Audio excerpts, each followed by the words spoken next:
বাঁচাতে স্থানীয়দের সঙ্গে অন্তর্বর্তী সরকারের গণশুনানি চলছে। এতে উপস্থিত আছেন দুই উপদেষ্টা সৈয়দা রিজওয়ানা হাসান ও আসিফ মাহমুদ। এ নিয়ে বিস্তারিত জানাতে যুক্ত হচ্ছেন মোকাররম হোসাইন।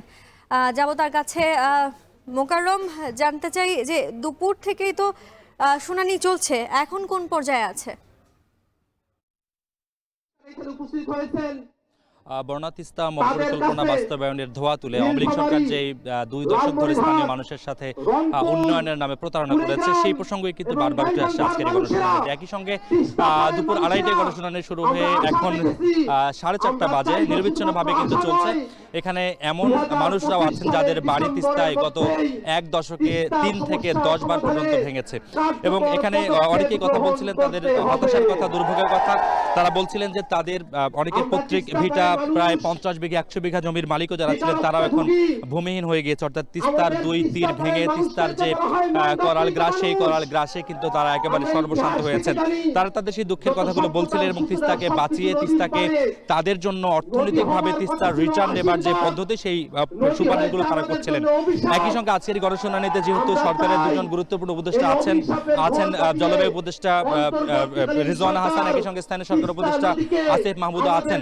সঙ্গত কারণেই মানুষ তাদেরকে কাছে পেয়ে খুবই আবেগ আপ্লুত হয়ে তাদের দুঃখের কথাগুলো বলছিলেন। একই সঙ্গে তাদের কণ্ঠে খবর ছিল, তারা বলছেন যে শেখ হাসিনার আমলে বারবার তিস্তা মহাপরিকল্পনার কথা বলে তাদের সাথে যে ধরনের প্রতারণা করা হয়েছে, তারা বলছেন চীন এই প্রকল্প বাস্তবায়নের জন্য অনেকখানি এগিয়ে এসেছিল। তারা সমীক্ষা করেছিল, প্রায় $1 বিলিয়ন খরচ করে সেই সমীক্ষার রিপোর্ট সরকারের কাছে জমা দিয়েছিল, কিন্তু শেষ মুহূর্তে সে ভারতের আপত্তির কারণে সরকার সেই পরিকল্পনার কথা থেকে সরে আসে এবং একই সঙ্গে সেই পরিকল্পনার বিষয় থেকে সরে এসে শেষ মুহূর্তে গত নির্বাচনের আগে কিন্তু ভারতকে সেই কাজটি দেবার যে পায়তারা, সেটিও সরকারের পক্ষ থেকে করা হয়েছিল।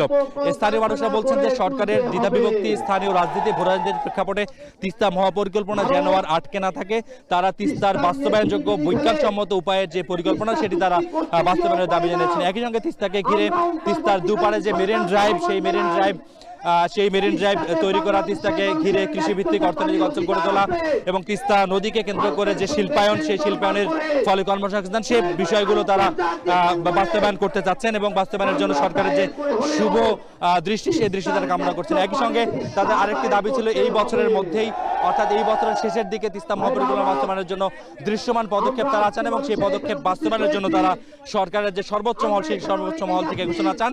এই আশায় বুক বেঁধে তারা আজকে গণশুনানিতে অংশ নিয়েছেন। গণশুনানি চলছে, সরকারের তরফ থেকে কি বার্তা আছে সেটি জানতে পারলে হয়তো পরবর্তী সংবাদ আমরা সেটা জানাতে পারবো। বর্ণাই ছিল তিস্তার গণশুনানি থেকে আমার কাছে সবশেষ খবর। ধন্যবাদ মোকাররম।